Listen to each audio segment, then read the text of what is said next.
Perfecto. Ya me dejaron grabando. Hola, Constanza. Que pueden encender la cámara, así como estáis. Que pueden encender la cámara sería bueno para verlos. Very good. All right. Do you agree with Hola, profe, ¿cómo everyone's description of the job? Ah, tengo una clase de inglés por ahí. In your job? Soy yo, pero ya silencié. Should you Ah, be ya, nice? perfecto. Yeah. Muy Voy a bien. silenciar. Se escucha bien, ¿no? Sí, se escucha ¿Yo lo bien. escucho bien? Ya. Hola, buenas. Hola, Cecilia. Hola, hola. Hola, hola. ¿Todo bien? ¿Todo bien? Qué bueno, qué bueno. ¿Cómo estás? Bueno, Bien. eso. Todos los que pueden encender la cámara es bueno, porque así los puedo. O me dejó inhabilitado. Martín, por favor, ¿me podéis dejar como coanfitrión para compartir? Por favor, si eres tan amable, maestro. Ahí sí. Gracias, gracias, gracias. Ahora puedo compartir. Bueno, hoy día, hola Gloria. Venimos haciendo hace un tiempo ya, en la escuela online hemos venido trabajando sobre... Primero, ¿se ve bien? ¿Sí? Ya. Venimos trabajando en línea bajo varias charlas que son gratuitas para ustedes, para que vamos entre todos aprendiendo un poco más. A mí me encanta hacer esto porque uno va recordando cosas y va aprendiendo siempre más. Anteriormente hicimos una charla de la fascia. Anteriormente a esa hicimos una anatomía de Yang Ming, otra de canales y otra de adherencia a los pacientes. Probablemente en junio, yo creo que en junio, es muy probable que inicie ya el curso de anatomía descriptiva para, digamos, médicos chinos, digamos, ¿no? Vamos a hacer un curso, yo creo que unos 6 meses, sobre la profundización de todo lo que estamos viendo, ¿no? Que va a ser el tema de los canales, el tema de la anatomía de los canales, el tema de la fascia, el tema un poco también de la postura, de cómo funciona un poco el cerebro con respecto a eso, que hoy día lo vamos a ver. Entonces, para después los que quieran más info, me van contactando ahí, yo les doy mis datos para que eso va a ser en junio. Yo creo que de junio en adelante, ¿ya? Igual ahora durante abril vamos a hacer una charla más, durante mayo vamos a hacer un par de charlas más para seguir entregando contenido para que ustedes vayan profundizando. Si tienen también ideas con respecto a algún contenido que ustedes quieran que yo trate o profundice, que tenga que ver con la anatomía, con la medicina china, me dicen también para que, digamos, lo pueda profundizar un poco más y pueda entregarles también mi experiencia. ¿Ok? Entonces, ¿qué tiene que ver la postura del cerebro hoy día, no? Vamos a tener un tema que me he topado con que no es... ustedes saben que en medicina china, si bien el cerebro es considerado como médula, es importante dentro del órgano, ¿cierto? Nosotros tenemos los Zangfu, ¿no? Que son los órganos internos. Pero el cerebro, el útero también, en el caso de la mujer, son considerados como parte de médula, ¿no? Como la médula. Entonces, lo que estoy haciendo un poquitito ahora es entender de las neurociencias qué pasa con esto. Y cuando uno investiga un poco más y se va más hacia atrás, se da cuenta que esto siempre estuvo presente, probablemente con otros nombres o de una manera indirecta, pero siempre estuvo el tema de la postura, sobre todo cuando practicamos Qigong, sobre todo cuando practicamos Zazen, por ejemplo, los que hacemos meditación Zen o Tai Chi, siempre el eje Tai Chi, que se llama, que el eje, digamos, en este caso cielo-tierra, es muy importante por una cuestión energética, por una cuestión de movimiento de sangre, movimiento de líquido en general, y por sobre todo de ser más eficientes corporalmente con respecto a la fuerza de gravedad, ¿ya? Y de ahí vamos a entrar un poco en detalle con respecto a eso, y si me quieren hacer preguntas, encantado. Entonces quiero partir con 2 frases hoy día sobre lo que es la mente principal. ¿Te quieres saludar? Hola. Hola, ella es mi hija que está con faringitis, ya anda por ahí. Y creo que esto me ha pegado mucho de hace rato. Bueno, Shunryu Suzuki es uno de los grandes del Zen, uno de los grandes maestros del Zen. Él escribió un libro que se llama Mente Zen, Mente Principiante. Y esta es una frase que acuñé de ahí, ¿no? Que a la mente del principiante se le presentan muchas posibilidades y a la del experto pocas. Y finalmente, a mí me interesa esto, que ojalá nos mantengamos siempre con esta idea de estar aprendiendo continuamente, Porque si estamos en esa actitud siempre de estar aprendiendo, no con el programa del yo ya, ¿no? El programa yo ya es que yo ya me lo sé, yo ya aprendí esto, yo ya lo vi, yo ya lo experimenté, yo ya esto otro, y dejamos como un poco la mente principiante a un lado y nos volvemos como expertos y ahí tenemos pocas posibilidades de movernos. Mientras que como la mente principiante puedo entrar en muchas posibilidades. Y con respecto a la postura, Shunryu Suzuki también dice algo muy interesante. Dice, la postura no es un medio para obtener el estado mental correcto, que lo vamos a ver después en un estudio que les voy a presentar sobre un médico occidental y chino que habló sobre qué pasa cuando adoptamos una postura, por ejemplo, en el eje Tai Chi. Cuando se toma esa postura, se está en el estado mental correcto. No hay necesidad de lograr cierto estado mental especial. Y esto es súper potente para la gente que practica meditación o está practicando, que busca un estado mental distinto. Que mucha gente dice, yo practico meditación porque quiero encontrar un estado de relajación, de paz, de conectarme con algo, etcétera, ¿no? Lo que él propone no es que no hay necesidad de eso, sino que hay necesidad solo de sentarse o de estar parado en Chuan Chuan, por ejemplo, la posición del árbol, o en yoga o lo que sea, porque cuando yo estoy en la postura correcta, ese es el estado mental correcto. ¿Ya? Y no es que a través de la postura yo logre un estado mental correcto. Por eso dice, la postura no es un medio para obtener el estado mental correcto, sino que en sí misma lo es. Y cuando se toma esta postura, se está en el estado mental correcto. ¿Sí? Que es la postura que hoy día vamos a estudiar un poquitito. ¿Ok? Estas dos cosas quería dejarlas ahí, porque la segunda la vamos a volver a visitar más adelante, así que déjenlo ahí en comillas o en paréntesis mentales para que la vamos a visitar después. Entonces, cuando hablamos de postura, normalmente hablamos de una persona en la posición anatómica, ¿cierto?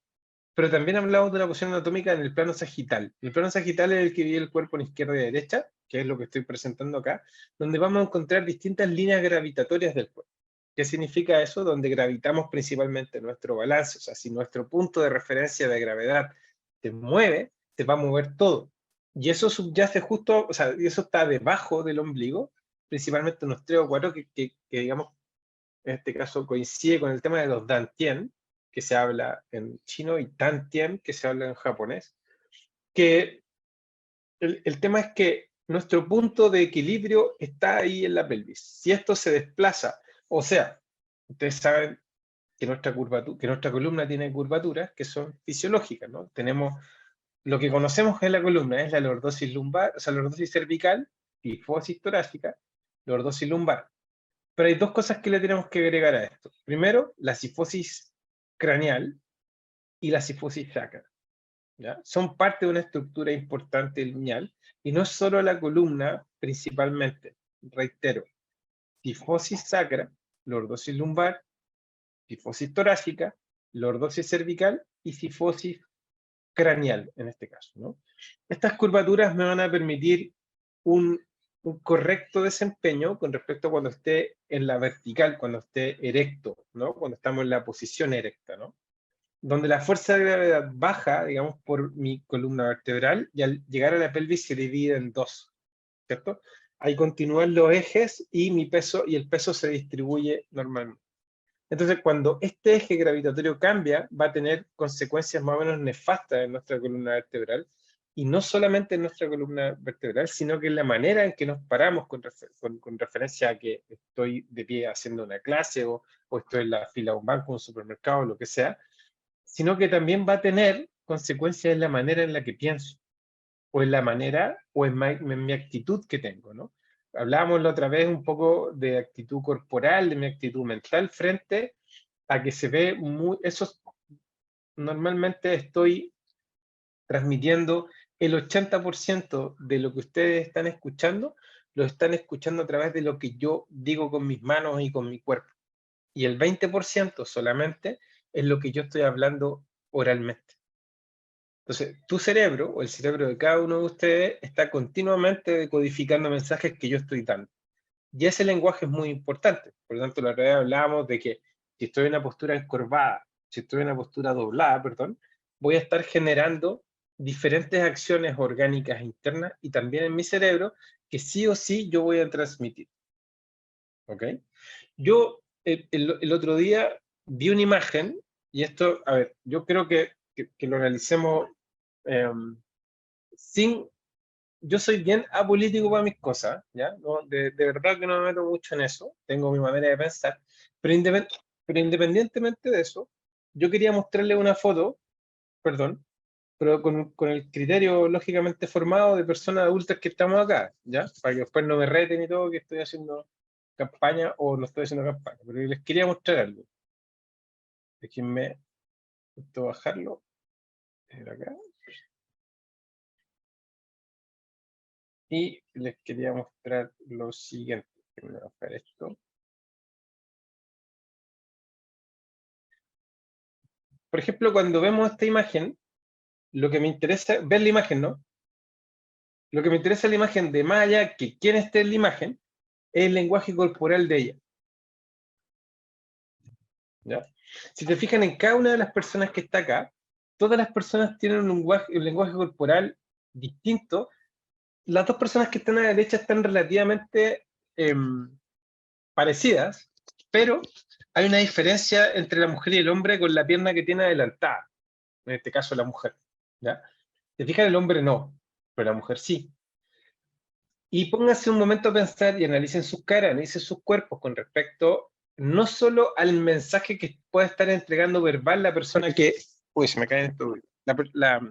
La cosa verbal o oral que la persona está hablando o diciéndome, sino que lo que me está transmitiendo corporalmente.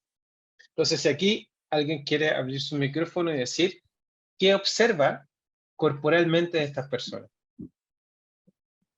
No, no estoy pidiendo en este caso un análisis político de lo que ustedes piensan, sino que solamente, específicamente, de qué ven en estas fotos. Cortito. ¿Quién quiere hablar?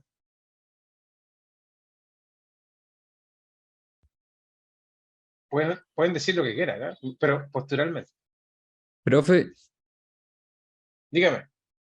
yo creo que, bueno, como los de la derecha tienen los brazos cerrados, eso es como que estuvieran un poco menos seguros. Los otros quizás como Oh, que representan más seguridad, como con la ok, mirada también. ok, ok. Perfecto. Gracias por compartir lo que tú percibes. Melixa. Yo veo que, por ejemplo, en este caso la mujer, en este caso Carolina Toado, ¿no? La de pelo corto, siento que tiene mucha seguridad, está relajada, está con una postura, la pierna adelante es como marcando igual como cierta presencia, la postura de sus manos no está en posición de bloqueo a diferencia del hombre, que sí está como con una posición un poco más de bloqueo.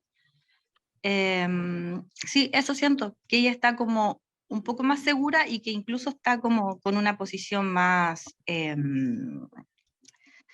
como de autoridad, así como marcando presencia.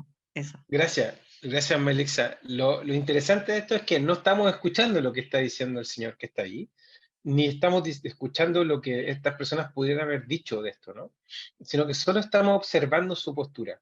Por ejemplo, si estos fueran pacientes míos, estas personas que están acá, evidentemente que yo tendría que hacer una análisis postural. Ella se refirió a la mujer del lado derecho de la pantalla, y claro, pues si te fijas, la pierna delante izquierda es un contrapeso con su rodilla que está en valgus, por ejemplo, hay un desbalance del lado derecho de ella, ¿no? Está como descompensada su postura.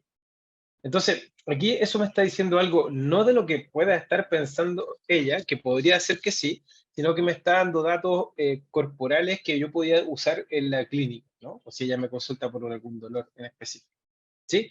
Yo les quería mostrar eso porque es interesante cómo uno a través de eso puede generar un diagnóstico que pueda ser enriquecedor con respecto a lo que hacemos. Los que hacen masaje, los que hacen acupuntura, los que hacen, digamos, no sé, o algún tipo de manipulación, ¿no? Entonces, esto es importante. Ahora, a la hora de hablar, ahí están las curvaturas que yo le nombré, ahí está la cifosis sacra, por ejemplo. Si se fijan, nosotros, en este caso, Busquets nos propone que nosotros tenemos un desequilibrio anterior. ¿Qué significa que tengamos un desequilibrio anterior? fíjense que los pies están apuntando hacia anterior, mi nariz está apuntando hacia anterior. Entonces nosotros estamos, el cuerpo me propone un desequilibrio anterior. ¿Qué quiero decir con esto? Voy a ir acá primero. Nuestro equilibrio está basado en un desequilibrio. ¿Se fijan? Toda mi estructura posterior de la espalda, que está dada por principalmente tendones, ligamentos y estructura de tejido conectivo no muscular, está para justamente poder soportar este desequilibrio. Entonces mi cuerpo, en base a esto, ¿por qué el equilibrio está basado en un desequilibrio? Porque para poder contener esta posición, yo tengo que estar en un permanente entendimiento de que mi estructura posterior tiene que hacer un juego de compensación. Por eso si yo estoy de pie mucho rato y estoy en una mala posición, me empiezan a doler algunos músculos, ¿no? Se empiezan a fatigar. Y recordemos que los músculos gastan mucha energía. Cuando hablábamos de la charla un poco de la fascia, nos dábamos cuenta de que la musculatura no es la que soporta en gran parte la postura, sino que es la fascia, junto con el tejido conectivo también que tiene que ver con la misma. Me refiero a tendones, aponeurosis, etcétera, y ligamentos. Por lo tanto, cuando yo estoy de pie, mi cuerpo no está hecho o diseñado para estar en la estática. Mi cuerpo está diseñado para moverse y moverse hacia adelante.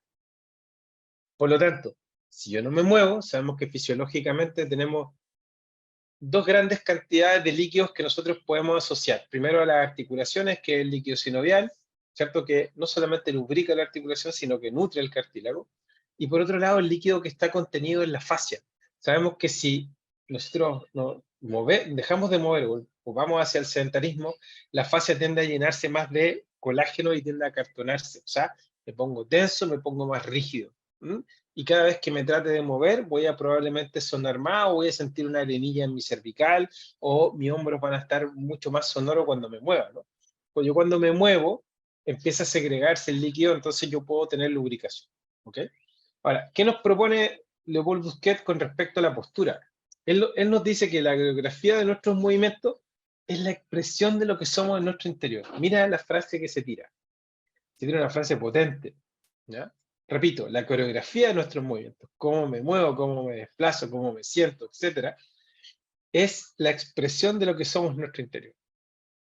En otras palabras, él nos estaría diciendo que no podemos engañar a los que tienen ojo clínico experto a través de lo que yo pueda estar diciendo, sino a través de lo que yo estoy expresando. Por eso, si bien es cierto, esto que les nombré está basado en estudios, la idea de que yo solamente escucho un 20 o a lo más un 30% de lo que oralmente alguien me dice, y el otro 70% mi cerebro está codificando lo que su cuerpo me está transmitiendo. Por eso puede ser que yo esté con una persona y que efectivamente yo diga, esta persona me está diciendo algo, pero su cuerpo me está diciendo otra cosa. ¿Cierto? Esta persona me está ocultando algo, o esta persona está expresando lo que realmente es con sus movimientos corporales. Entonces, ¿qué pasa cuando usted ve una persona rígida corporalmente? Que le cuesta moverse, ¿ah? Que tiene rigidez de cuello, rigidez de tronco, que tiene rigidez muscular. ¿Qué piensa usted de esa persona cuando se mueve? Todas esas, de alguna forma, señales o lo que transmite, son algo que yo puedo utilizar. Bueno, y el Leopold Busquet, que es un osteópata, digamos, muy conocido, un francés, dice el funcionamiento de las cadenas musculares o cadenas fisiológicas es informatizable, ¿no? ¿Qué quiere decir? Que la base de datos es simple y conocida. El programa integra la anatomía, la fisiología y las relaciones de hombre-mujer con el medio exterior. O sea, no solamente mi relación postural tiene que ver con lo que yo estoy o pienso internamente, sino que cuál es mi relación con mi entorno, ¿no? ¿Qué quiere decir esto? ¿Dónde trabajo? Si trabajo de pie o sentado, o soy un terapeuta que está todo el día haciendo masaje, o soy un terapeuta que está todo el día pinchando y no me preocupo mucho de postura. A este menú que él propone, común lógicamente entre todos nosotros, cada uno de nosotros añade datos personales de función de su herencia, de lo que ha vivido y de sus aspiraciones. Interesante, porque en medicina china sabemos que la esencia es lo que determina, digamos, de alguna forma lo que somos, ¿no? Que lo podemos potenciar con lo que comemos y con lo que respiramos, ¿cierto? Ya sabemos la función de los distintos tipos de chi. Él también dice que nosotros heredamos ciertas cosas que las podemos a lo mejor trasuntar en el tema postural, ¿sí? De lo que he vivido, mi experiencia. Piensa en una persona que ha tenido una vida más o menos compleja, esforzada, forzosa, cómo va a estar corporalmente, cómo va a ser su vida en general caminando cuando ustedes vean a esa persona caminar. Cuando ustedes entran o se atienden pacientes y ven a una persona entrando a su box, a donde atienden, y se observan muy bien, podrían empezar a entender por qué camina de una manera, ¿no? Versus una persona que a lo mejor ha tenido una vida más simple, más tranquila, que goza de buenos momentos, va a tener otra postura, ¿no? Y de las aspiraciones de lo que yo quiero, de lo cual es mi propósito, de lo que viene, ¿no? Tiene que ver que si yo estoy conectado con eso, voy a poder tener un mejor funcionamiento corporal. Y como por un ordenador, un computador, la respuesta a un problema deriva de todos los problemas incluidos en el programa, todo lo que está aquí. La respuesta será específica del problema propuesto y de la persona a quien se ha propuesto. Esto también es fundamental en todo tipo de las medicinas que nosotros hacemos. Que quiere decir que cada paciente es un mundo distinto. Yo puedo observar que a lo mejor hay un patrón común en diferentes posturas, pero que esta postura, que sea un patrón común en algunas personas, no significa que a lo mejor las afecte de la misma manera, sino que las va a afectar de una manera distinta, porque sabemos que si es hombre o mujer, si está con periodos menstruales más fuertes, etcétera, va a generar un tema postural distinto que el hombre, ¿no? Por ejemplo, un hombre que tenga prostatitis va a tener una postura muy distinta al hombre que no tenga prostatitis, por ejemplo. Una mujer que tenga un periodo menstrual con mucho dolor va a tener posturas distintas en ese momento de su menstruación. Por ejemplo, una persona que sufra de constantes cefaleas va a tener una diferencia con respecto a su postura de la persona que no. Una persona que tiene un dolor de espalda crónico o lumbago de repetición mecánicos crónicos o dolor de espalda indiferenciado va a tener ciertas posturas, va a tener ciertas descompensaciones. Y esta es la invitación a cómo empezar a mirar esto para ponerlo al servicio de mi práctica clínica. Y cómo esto empieza a afectar mi manera de pensar. ¿Cómo vamos hasta aquí? ¿Bien? Ok. Si tienen alguna pregunta, es importante, ¿no? ¿Todo bien? La que quiera, como no los veo a todos por la presentación que estoy haciendo, abre su micrófono nomás y me dice, profe, que tengo una pregunta y lo paramos, ¿ok? Sigo entonces. Bueno, eso lo propuse y mire, fíjense acá esto. Alguien dice, buenas tardes, ¿está grabando la clase? Tengo problemas para escuchar. Sí, estamos grabando la clase. Abren el micrófono los que quieran y díganme qué ven aquí, en general.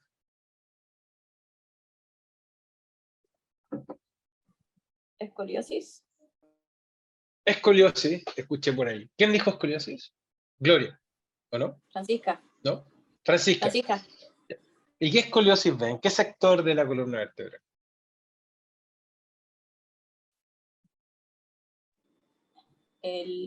Puede ser en las lumbares. Puede ser una escoliosis lumbar. Un ¿ya? poco Perfecto. en las torácicas también. Un poquito en la torácica, ¿ya? Perfecto. Ok, todos saben lo que es escoliosis, ¿no? Que es una desviación, ¿cierto? Lateral en el plano frontal. Nosotros la escoliosis en el plano sagital no las podemos ver salvo que tengan rotaciones vertebrales, ¿ok? En una radiografía principalmente.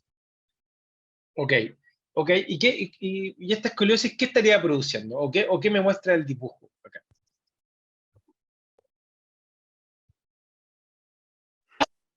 Las caderas están. Ok, dígame su nombre y hable, porque como no las veo todas. Belixa, Melixa, dígame. las caderas de la que tiene la escoliosis, o sea, ahí se ve que está como un poco más arriba. Ya, perfecto, más arriba. Más hacia craneal, me dice. ¿Qué lado? ¿El derecho o el izquierdo? Espérame, que se agrandó la imagen, no la veo. A ver. No hay problema, tranquila. La izquierda. La izquierda, perfecto. ¿Alguien más iba a hablar delante? Yo, la Co Villanueva. Dígame.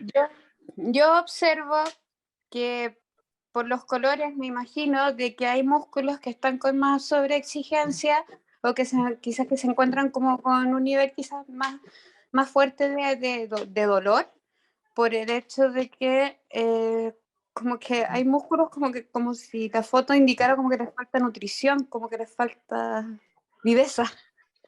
Ok, ese color, bueno, buena observación. Ese color, principalmente el rojo más oscuro, me está indicando los músculos que están más acortados.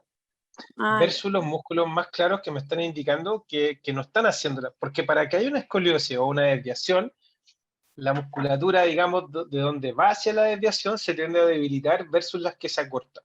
Entonces, Claro. no escoliosis permanente, eso pasa mucho, ¿ok? Eso es una cosa. Segundo, es que yo puedo tener una actitud escoliótica, posturalmente hablando. Hay personas que han visto la postura de modelo, ¿no? Que es una pierna doblada y un poco hacia el lado.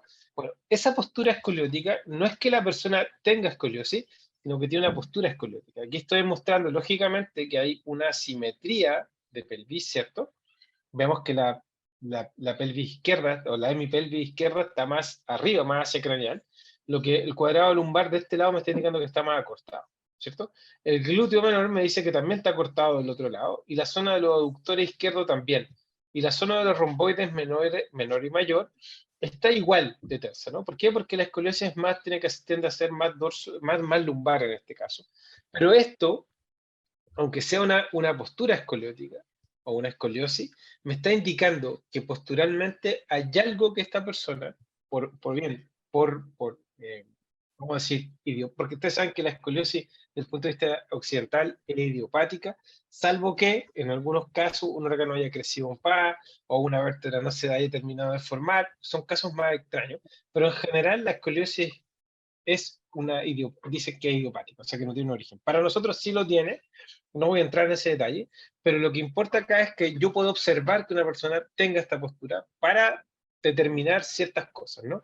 Y estamos construyendo toda esta primera parte de la charla para entender cómo esto nos puede afectar nuestra manera de pensar y cómo después yo puedo, a lo mejor, con algún tipo de ejercicio o terapia, poder modificar eso, ¿ok? ¿Estamos bien hasta acá? ¿Tienen alguna duda? ¿Algún reclamo que hacerme? Muy bien, no voy muy rápido. Ok, sigo entonces. Fíjense que también la parte lumbar está determinado por nuestra musculatura, por nuestra parte, digamos, de los oblicuos principalmente, del recto anterior del abdomen, ¿cierto? Perdón, del transverso, el recto anterior del abdomen es más superficial.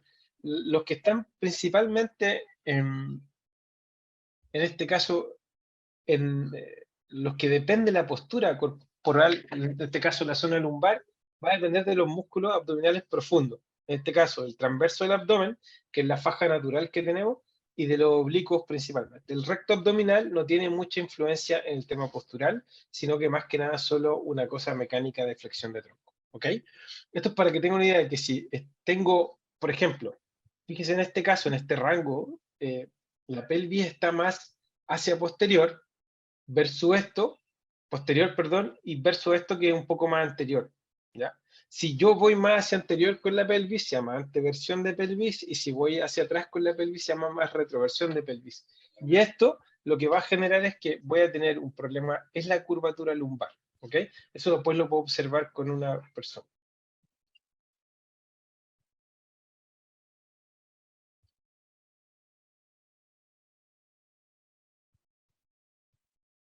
Ahora sí. Continúo. Aquí hay dos cosas importantes que lo puse como dato. Siempre los digo porque en el caso de una mujer que tenga estreñimiento, que tenga problemas de menstruación, podría estar afectada la zona inferior de su espalda, lumbar, principalmente sacra. Sí. O sea, todos los golpes que yo me dé de cola, ¿cierto? O cualquier cosa que genere que pase en el sacro o en el coxis, va a determinar probablemente una cosa uterina. ¿Qué quiere decir esto? Esto es porque, si se fijan, esta es la zona del sacro, este es el útero y esta es la ampolla rectal, ¿no? Esta es la parte donde las heces se juntan antes de ser evacuadas. Y hay un ligamento que se llama útero sacro que va de alguna forma a afirmar al útero. Entonces, miren lo que pasa con el ejemplo que le quería dar al clínico. Fíjense que si tenemos una vejiga llena continuamente, o sea, hablamos de una persona que está continuamente aguantándose ir al baño. ¿Cuál es la postura de una persona que se aguanta ir al baño? Hablemos de una mujer que se aguanta ir al baño y después hablamos de un hombre. Piensen en la posición. ¿Cuál es la posición que se adopta?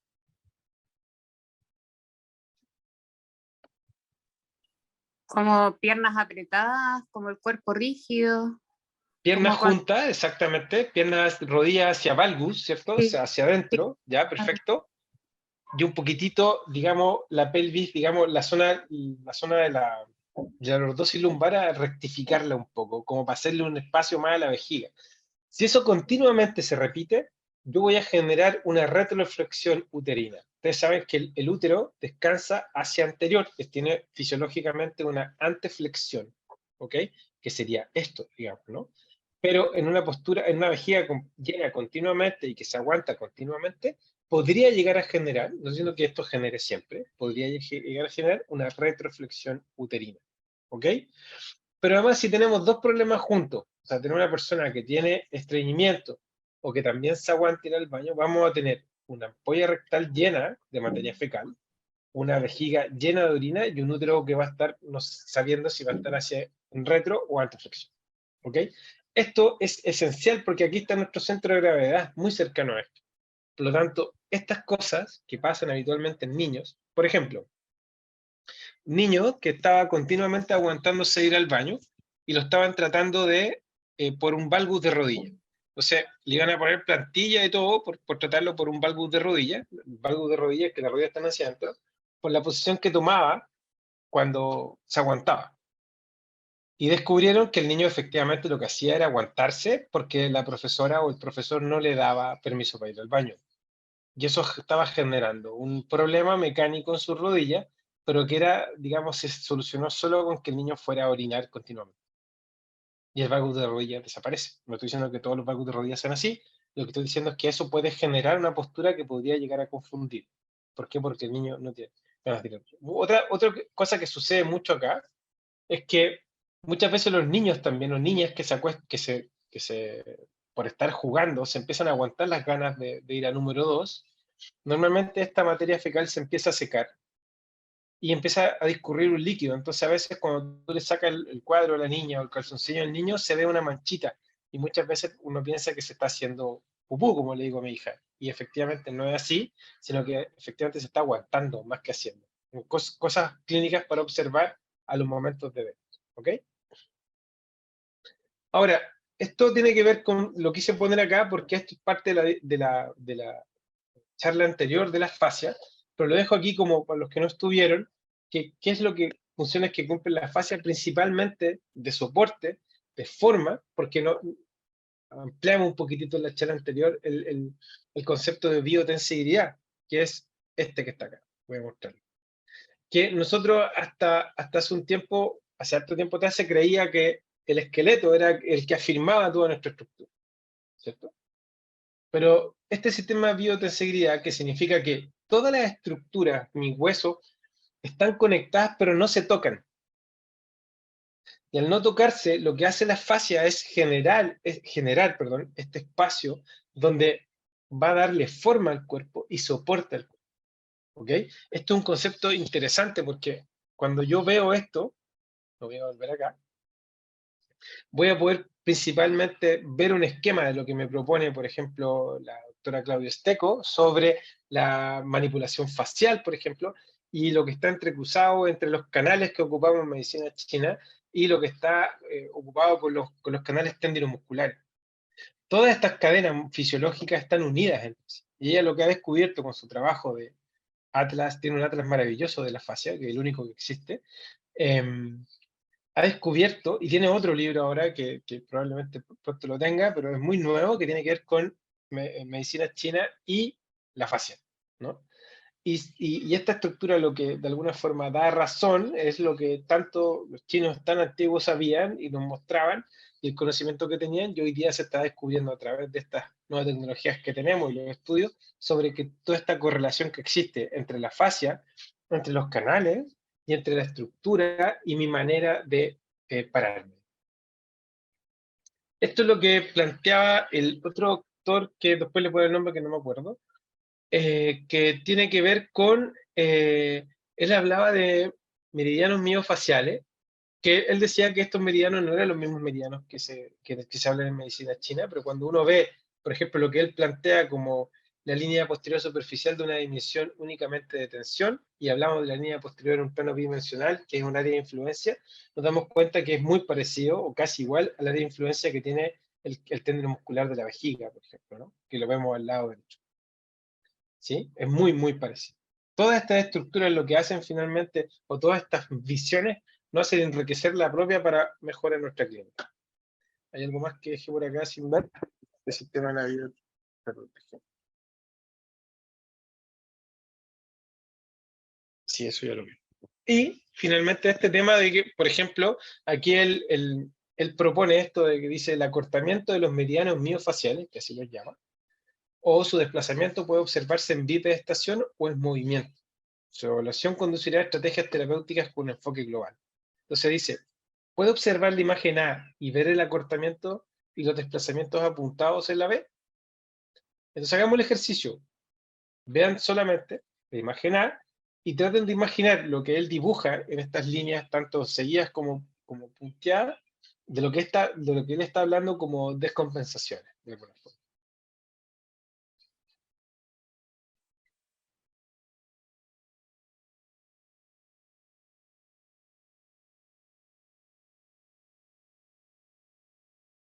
Y ahora que vean la imagen A, miren la B juntas y traten de ver los detalles que él está proponiendo con estos acortamientos de los meridianos miofaciales.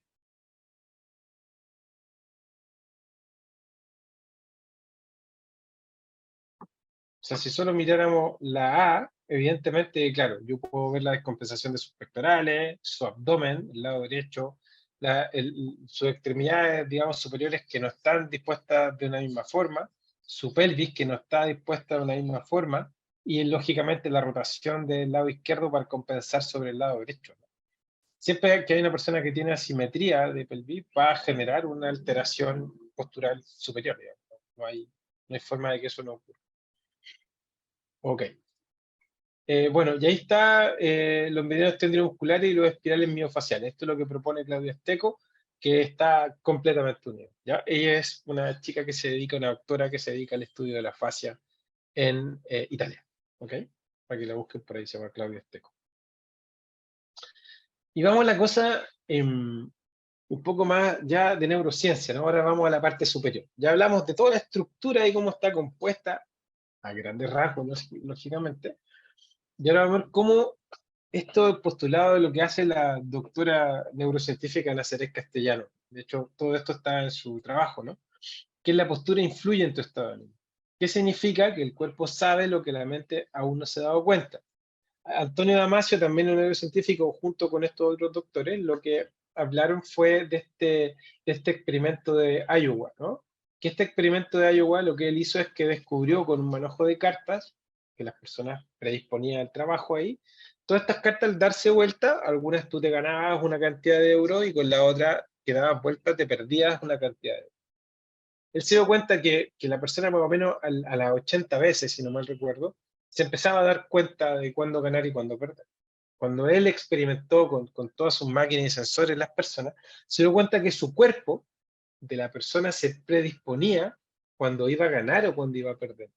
Y se dio cuenta que a la media de 30 veces, de 30 cartas, ya él podía, a través de estos sensores, leer el cuerpo de las personas. O sea, las personas sabían, por alguna razón, cuándo ganaban y cuándo perdían anteriormente. O sea, cuando yo iba a dar vuelta la carta sin darme cuenta, yo adoptaba una posición de poder, de ganar, y cuando iba a perder, adoptaba otra posición. Y eso lo experimento, lo pueden ver, vuelvo a insistir, experimento de Iowa, lo pueden buscar, y está bien descrito, y eso es lo que se propone como que mi cuerpo me está informando de lo que está pasando. Nosotros, y eso lo vamos a ver un poquito más adelante en la charla, siempre tenemos esta idea de la ecterocepción, que vendrían siendo los sentidos, los 5 sentidos que me informan de las cosas.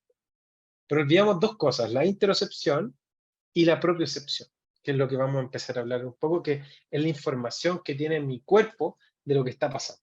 ¿Ok? Por ejemplo, dice, la postura, la emoción y la cognición. El cerebro siempre va a priorizar lo que el cuerpo está recibiendo en el lenguaje. Es lo que yo les decía hace un rato atrás. Siempre cuando yo te estoy hablando, lo que tú vas más a priorizar, o el cerebro va a priorizar, es lo que yo, cómo me estoy moviendo. ¿Ok? Y los ejemplos que propone, ¿qué te está diciendo tu cuerpo? Pone atención a tu cuerpo ahora, o pone atención a tu cuerpo cuando te enfrentas a un plato de comida que no te gusta mucho, o estás en un lugar que no te agrada mucho, o estás con un profe como yo y no te gusta como yo estoy dando la clase, pero estás obligada a estar en la clase porque estáis pagando la carrera y hay profes que no te gustan. ¿Qué pasa con tu cuerpo? observa, y tu cuerpo te está dando información de antes más que tu cerebro. ¿Ya? El cerebro después, primero el cuerpo. O sea, podemos utilizar el cuerpo como una herramienta perfecta para que nos adelante qué va a ocurrirnos. Es cuando tú hablas con los pacientes habitualmente, no en un 100%, pero habitualmente, el paciente siempre la molestia o lo que le está pasando empezó a pasarle antes. Lo que pasa es que muchas veces viene cegado por el dolor o cegada por el dolor y te dice, no, no, si esta cuestión yo estaba bien hasta ayer y hice una fuerza y me pasó esto. Y tú empiezas a indagar un poquitito y te das cuenta que esto se venía cocinando hace un rato.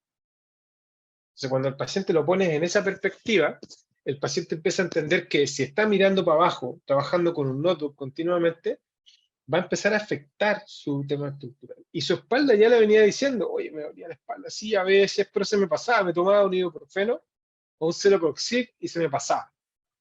O sea, él, la señal que le daba a su cuerpo, la apagaba. No la quería procesar en su cabeza. ¿Por qué? Porque no tenía tiempo, porque llegaba a la casa y están los hijos, tenés que hacer las cosas, hay que cocinar, hay que lavar, ¿cierto? La pareja, etc. ¿Ok? El cuerpo no miente y hay muchas memorias ahí. Eso es interesante porque guardamos memorias, que te la encargo. Yo no quiero herir ninguna susceptibilidad, pero normalmente cuando alguien ha sido abusado o abusada, y no necesariamente estoy hablando de abuso sexual, sino que estoy hablando de violencia, tanto física como verbal, la persona tiene una postura particular. Y tú puedes en clínica eso observarlo y tomarlo para ayudarte a tu diagnóstico sin decir a la primera, oye, tú fuiste abusado o abusado, porque tampoco de una primera uno puede decir eso para que la paciente se cierre, ¿no? Tenemos que ser muy delicados en esas cosas para poder entrar un poquito más profundamente en estas cosas que su cuerpo me está transmitiendo. Entonces, muchas veces pacientes me dicen, pero Gonzalo, tú soy brujo porque veis cosas más allá. No, solamente estoy observando lo que tu cuerpo me está diciendo. Y claro, eso se estudia, eso se ve y con años de experiencia uno va ganando más en eso. No es que uno tenga un don especial y pueda ver más allá, ¿no? Sino que solamente empieza a observar. Te vuelves un semiólogo de la postura para poder ver, sentir todo lo que te está transmitiendo el paciente. Y es por eso que aquí yo aplico lo que neurociencia dice, ¿no? Cuando un paciente me está hablando, yo no es que no le ponga atención a lo que me está diciendo. Yo me fijo mucho en su manera de hablar, cómo está sentado. Cuando lo recibo en la consulta, cómo camina desde lo que lo recibo hacia la consulta. ¿Sí? En qué actitud llega, cómo se sienta, cómo me expresa lo que le pasa. Todo eso es información.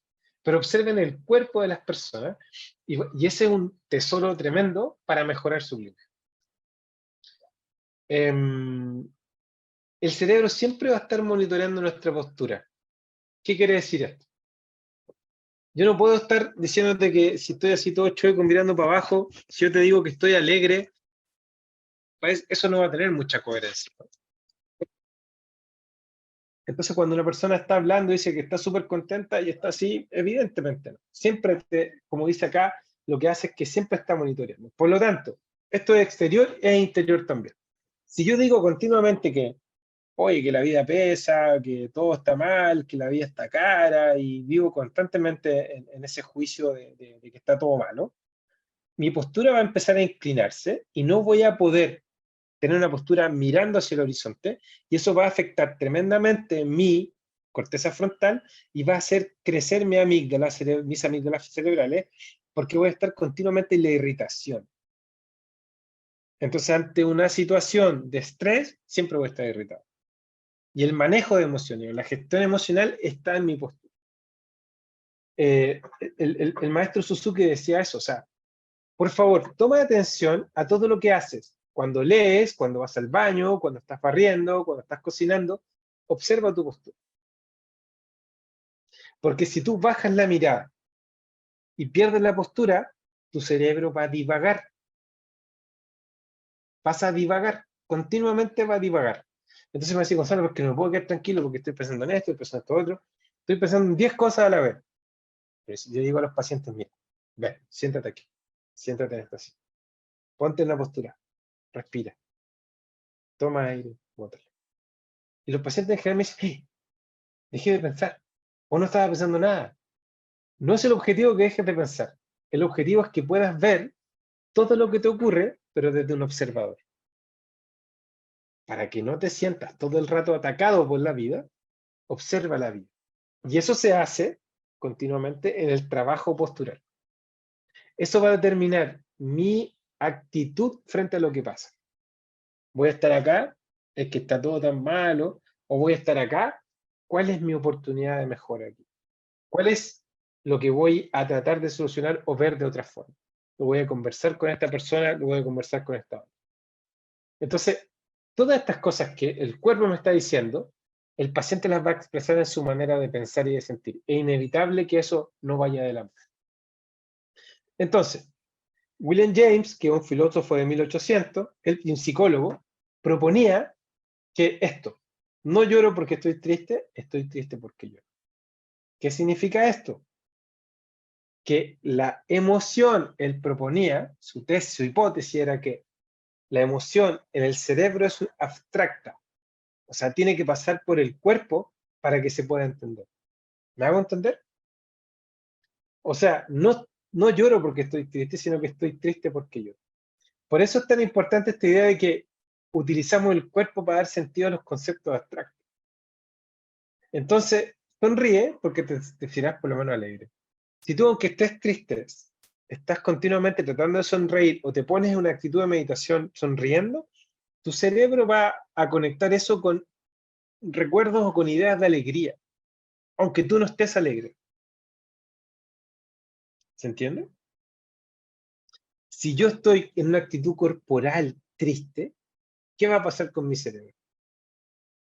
Va a sentir continuamente tristeza, melancolía o depresión. Fíjense en todas las personas, o en general en todas las personas, que tienen problemas de depresión. Analicen las posturas de las personas que tienen depresión. Diagnosticadas, lógico, ¿no? ¿Y qué pasa con esas personas cuando tú las empiezas a intervenir con acupuntura, con tuina, y empiezas a enseñarle respiración, empiezas a enseñarle a sentarse mejor, a que si están todo el día frente a un computador, cada cierto momento se paren y hagan unos movimientos, que respiren, que tomen aire y que lo boten? Ya eso cambia mucho, mucho, mucho. Entonces, hay distintos tipos de ejercicios. Tenemos meditación sentado, ¿cierto? Que podemos llevarlo como hacia el zazen. Meditación de pie, como la de acá, que es chuan chuan, que se hace en qigong y se hace en tai chi. Y el tai chi, ¿cierto? Que también lo que pasa es que aquí vamos a descubrir, o qué se descubrió con estas cosas del punto de vista neurocientífico. Miren, este es un estudio de Michalak et al. Del 2014. Y fíjense esta persona que está acá mirando, el notebook hacia abajo y el otro mirando hacia acá. Y en el computador ponían muchas malas palabras y en el otro lado ponían buenas palabras. Pero se descubrió que la persona que estaba mirando hacia abajo, el recuerdo que tenía de las malas palabras era, pero horrible, versus la persona que estaba mirando esto de frente. O sea, mi actitud corporal va a definir cómo se activa más mi hipocampo, donde está mi memoria, ¿no? Las cosas que voy recordando. Entonces, si estoy erguido, voy a recordar cosas más positivas de que si estoy mirando hacia abajo. Entonces, piensen en todas las personas que están 8 o 10 horas mirando un notebook. Y más encima, no, pero es que, ok, que el Boric, no, que el otro, no, que el de acá, no, es que lo malo, es que lo bueno, van a estar con su enfoque directamente en eso. Y es súper complicado sacarlos de ahí hablando. ¿Cómo los tenéis que sacar de ahí? Posturalmente. Lo que propongo, lo que vengo a proponerle, es que los saquemos corporalmente. Los saca, los sienta, respire, o en la camilla, lo primero que hago con un paciente es que se relaje, es que respire. Pongo una musiquita, ¿cierto? Una velita, muchos tienen aromaterapia, lo que sea, pero que de alguna forma entiendan de que pueden, a través de su ritmo respiratorio, pueden regularse. Y hay personas que dicen, yo no sabía que respirando me podía regular. Y eso es súper cierto. Los pacientes no tienen por qué saberlo, si viven la vida continuamente en el trabajo, entre los hijos, cocinando, y cuando tú le propones herramientas, nunca la habían visto. Yo normalmente lo que hago con los pacientes es que les digo, ok, siempre tengo dos máximas. Una máxima es que lo mínimo es lo máximo. para un paciente que está completamente deprimido o completamente atareado con su trabajo, con su familia, con sus hijos, le digo, querida, querido, lo mínimo es lo máximo. ¿Qué quiere decir eso? Que un pasito mínimo que ves para tu mejoría, para tu sanación, va a ser lo máximo que puedas hacer. Y el segundo concepto que tengo es el Kaizen, que Kaizen es un estado de continua mejora, pero de un pasito a la vez. Entonces, si tú, ¿dónde está la voluntad en medicina china? Roble de tambores. ¿Dónde está la voluntad? Sabemos que hay relaciones directas. Voy a hacer esto porque quiero hacer un juego, pero ¿quién me responde? ¿Alguna alumna de medicina china? Vesícula biliar. Ya, creo que está tibio. Hígado. Los riñones. Los riñones. ¿Quién dijo los riñones? Riñón 54. ¿Qué riñón? ¿Qué me dijo? Pero sí, efectivamente, en medicina china hay asociaciones, no es que sea directo, pero el miedo afecta al riñón y la voluntad es lo que la fortalece. Ahora hago una relación con la neurociencia. ¿Dónde está la voluntad en el cerebro? Aquí, en la corteza frontal. Ahí está mi voluntad. Entonces yo le digo al paciente que no tiene voluntad porque está cansado, porque si tú le dices, oye, María José, voy a poner el ejemplo de María José. María José me dice, Gonzalo, tengo hijos, estoy casada, te voy a ir a cocinar, mi marido no me ayuda, empieza a pelar al marido, todo lo que quieran. Entonces yo le digo, mira, pero tenía 1 minuto o 2 minutos.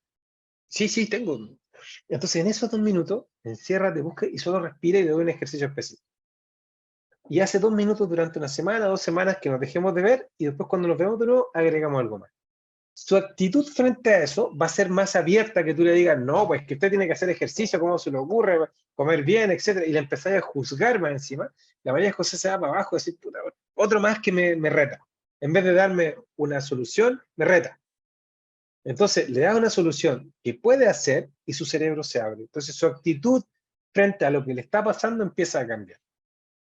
Kaizen, 1 minuto, una cosa a la vez, un pasito a la vez, un punto de mejora. Hoy día hago esto, mañana hago esto, mañana hago esta otra cosa. Entonces, en 365 días diste 365 pasos. Mientras que con propósitos así como muy grandes, a corto o medio plazo, no lo alcanzáis, te desmoronáis, no avanzaste nada, o quedaste donde mismo, o avanzaste muy poco. Lo que yo te estoy proponiendo es lento. No importa, alguien me podría decir, oye, 2 minutos no sirve para ni una cuestión, no importa, no es el objetivo al principio, el objetivo es lo que viene.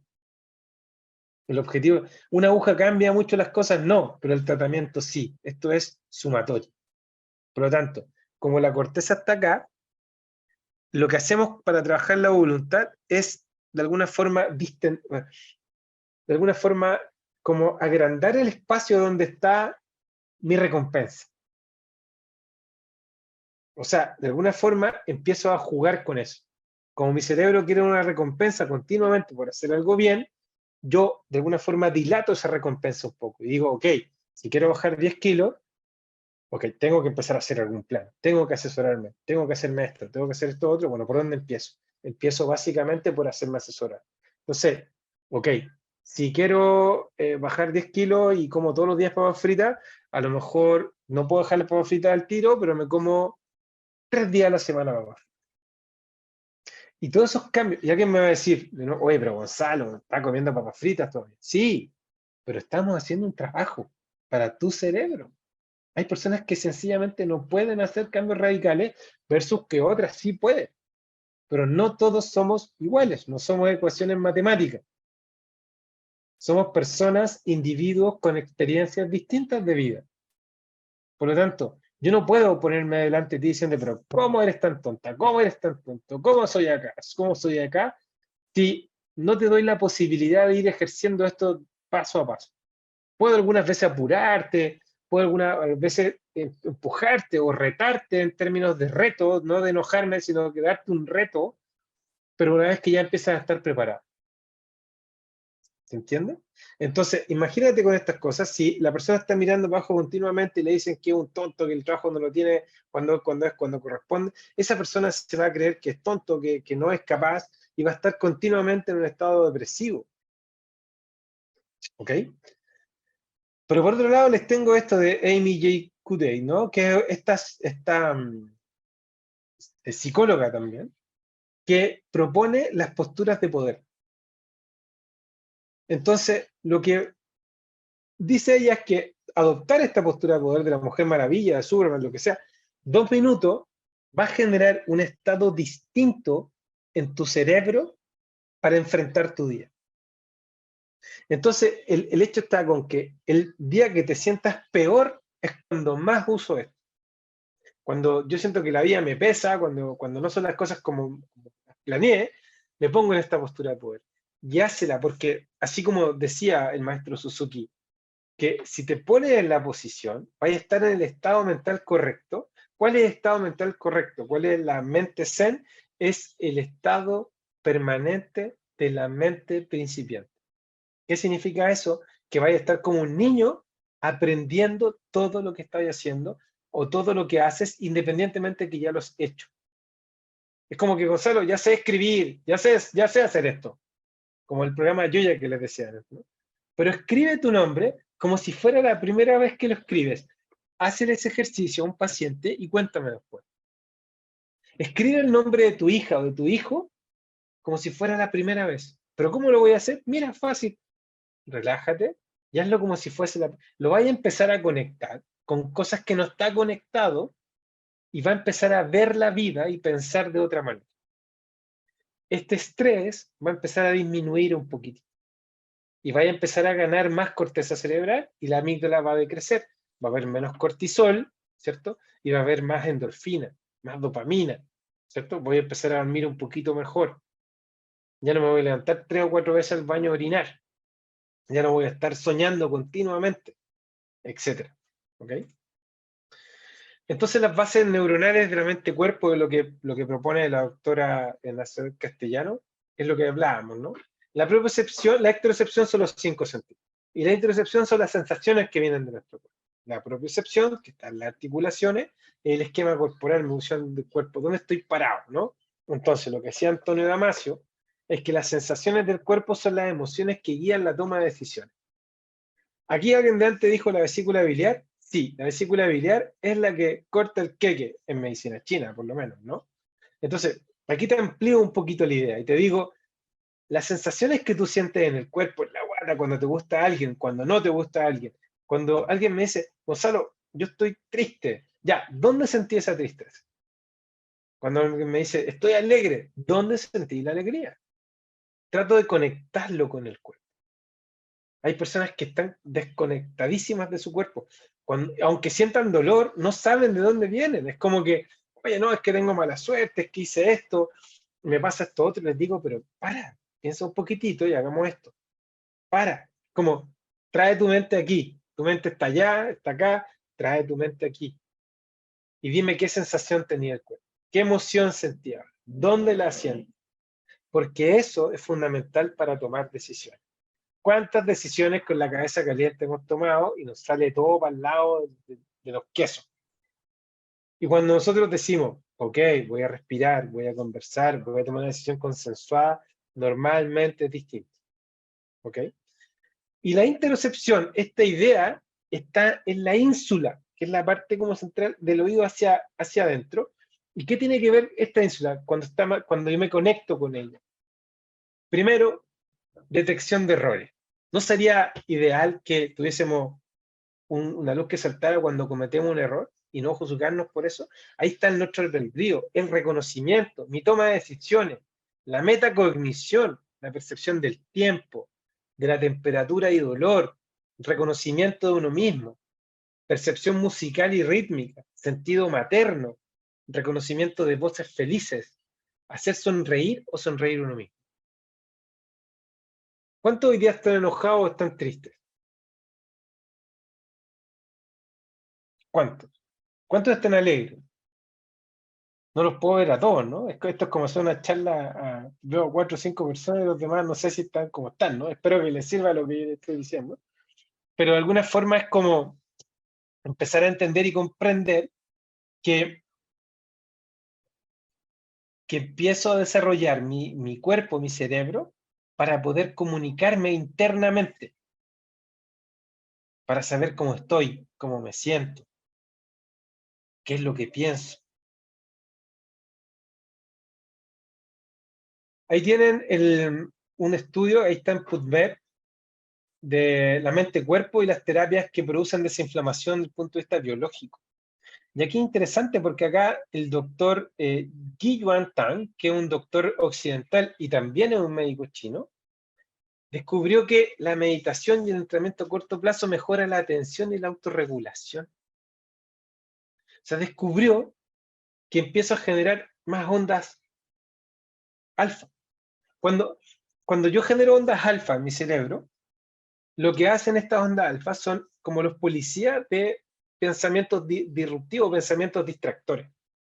Entonces, cuando yo medito o hago esta autorregulación, empiezo a generar más ondas alfa para, cada vez que tengo un pensamiento distractivo, esto como que ¿cómo se llama? Lo inhibe un poco. Se ha descubierto que los grandes maestros meditadores ya no generan ondas alfa. ¿Y por qué no generan ondas alfa? Porque ya no las necesitan, porque no tienen pensamientos distractores.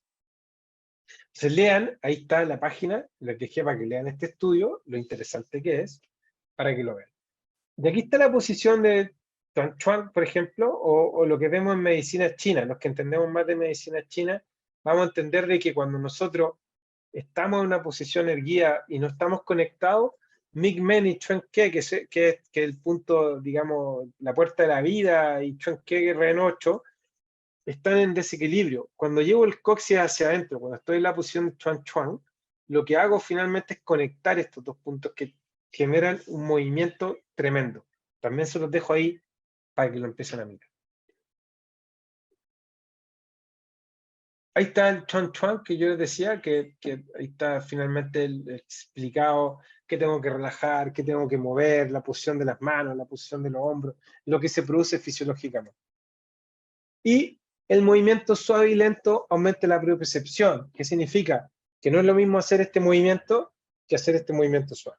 O sea, si yo estoy respirando y moviendo y le digo a alguien que empieza a mover los brazos, le digo, toma aire y levanta los brazos, después bajo suave.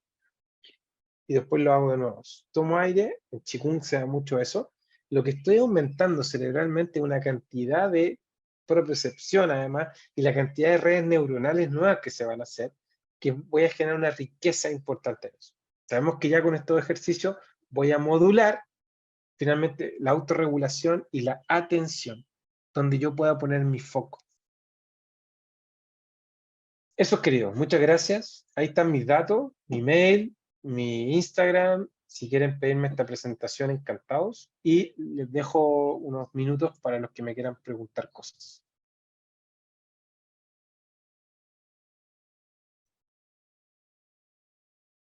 Dígame, Melix. Ahí, No ahí le sí. escucho, ahora sí. Sí, ahora sí.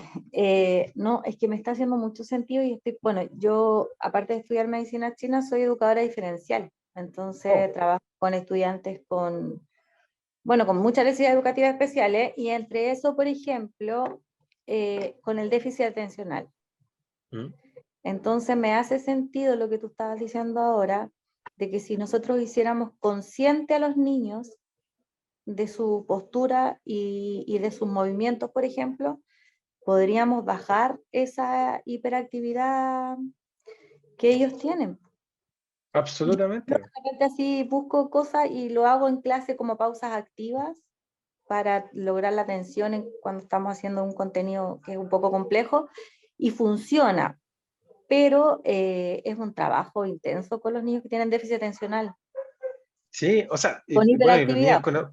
y también con autismo, ¿no? Sí, Porque también lo importante, hay algo que se llama neuroeducación, que hay mucho trabajo interesante sobre eso. Pero lo importante es buscar un espacio donde el niño se conecte con su cuerpo, donde empiece a entender cosas. Por ejemplo, con mi hija, yo para meditar, la siento al lado mío, le digo, ya, vamos a meditar. Entonces, Me dice, ¿cómo papá? Entonces le digo, ya, siéntate en el sillón, pone las manos así, como en mudra, ¿ok? Le digo, ya, cierra el ojo. Y cierra el ojo así fuerte. Le digo, no, hazlo suavecito.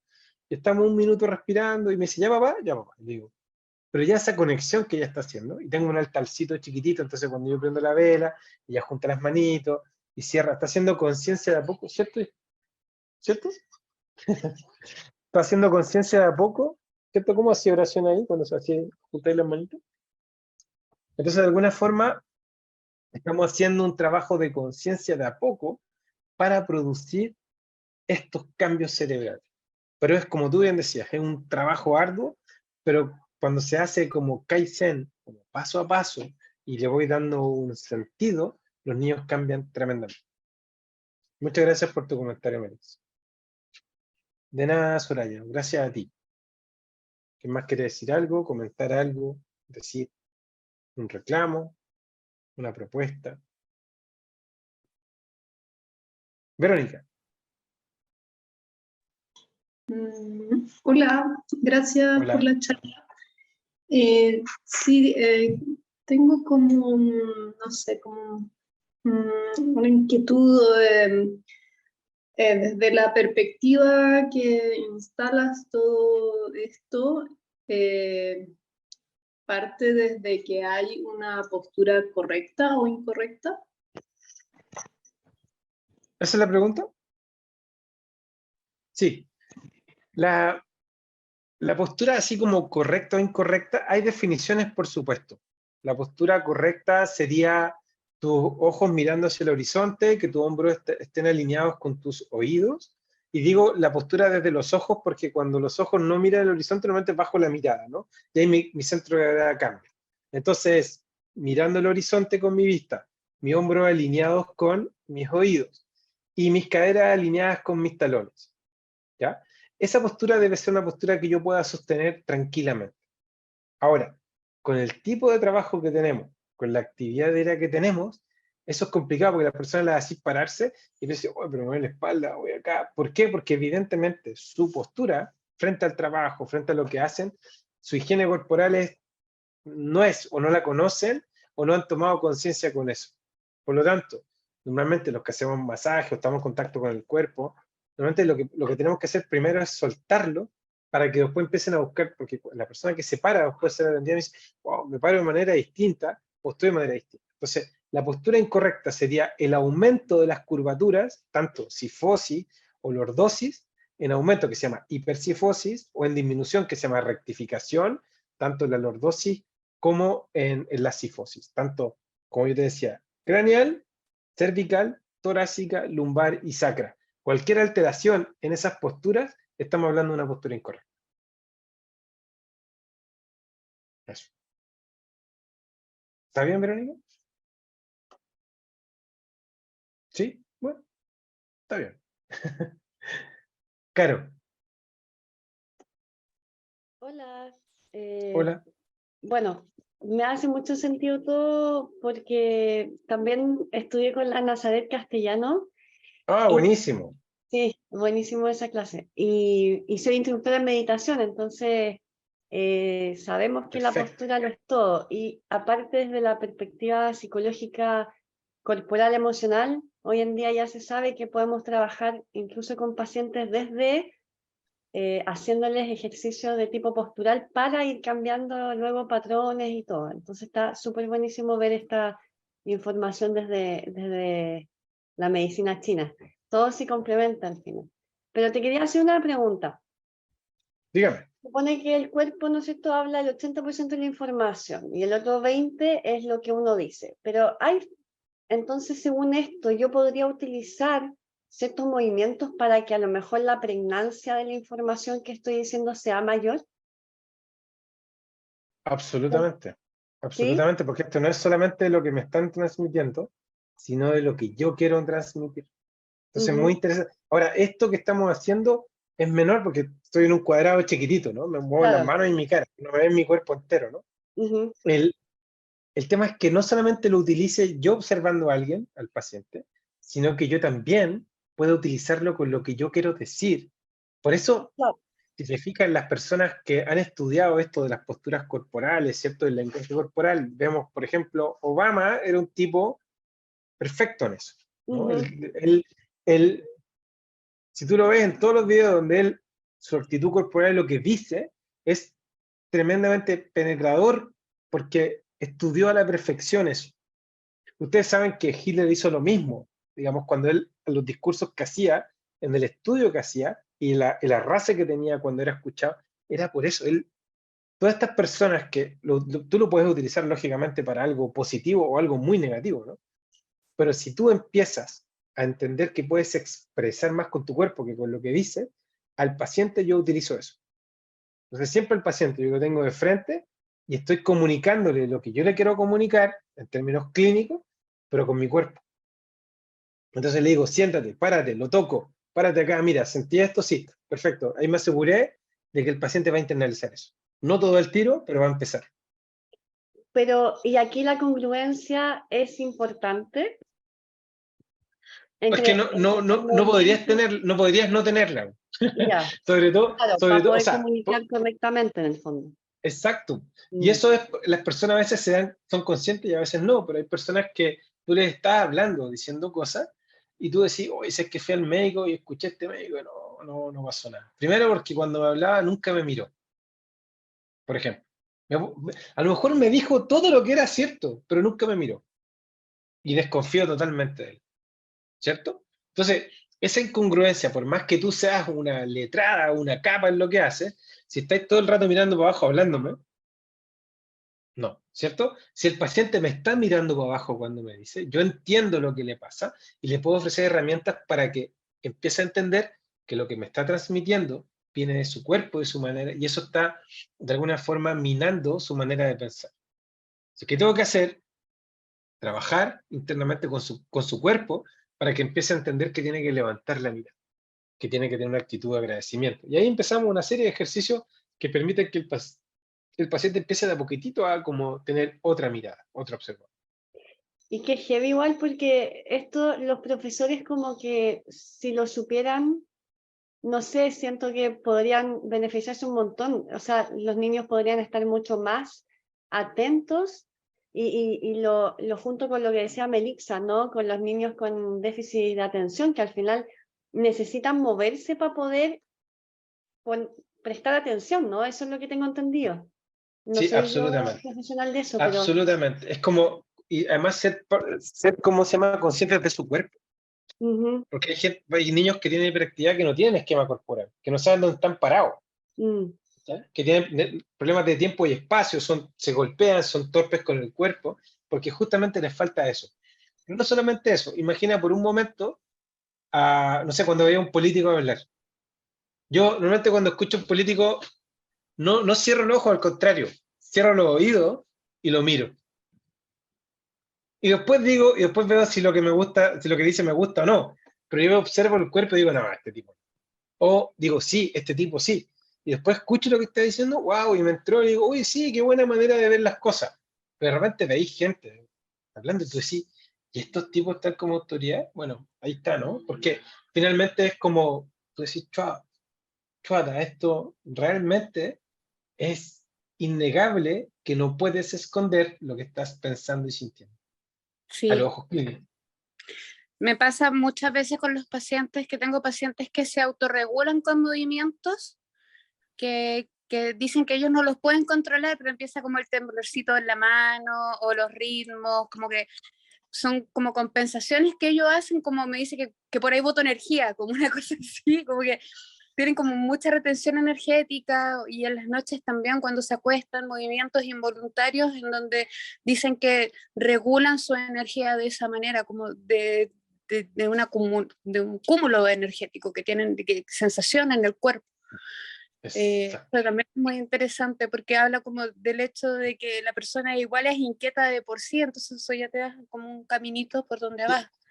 Y ahí te das cuenta que eso se da también en niños con autismo. Los niños con autismo, algunos que tienen problemas de percepción, se autorregulan moviéndose, moviendo las manos, hacen movimientos estereotipados que se llaman, ¿no? que hacen esto, se mueven o caminan en una dirección y otra, y eso es porque se están autorregulando, no es porque tengan una crisis de algo, ¿no? Esos movimientos estereotipados tienen esto mismo que tú estás diciendo, este componente de autorregulación. Que al fin y al cabo igual nos dan un montón de datos, igual también de la persona. Así es, por eso hay que volverse lector de eso. La idea un poquito de la propuesta de hoy día era eso, para que ustedes después vayan profundizando, después cuando haga este curso podamos tomarlo juntos y podamos ir profundizando juntos todas estas cosas. ¿Ok? Bueno, ha sido un gusto, muchas gracias a todos por estar de nuevo acá hoy, y bueno, será una próxima ocasión, y cualquier duda, cualquier cosa pueden mandar un mail para pedirme la presentación o los datos o lo que quieran, encantado. ¿Ok?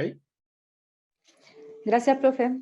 Siempre Que nos estén muy dejas bien. ahí como con ganas de saber más. Gracias. Esa es la idea, así que he cumplido mi objetivo. Que estén bien. Buenas Chao. noches. Chao, chao. Gracias, Chao, chao. muchas gracias.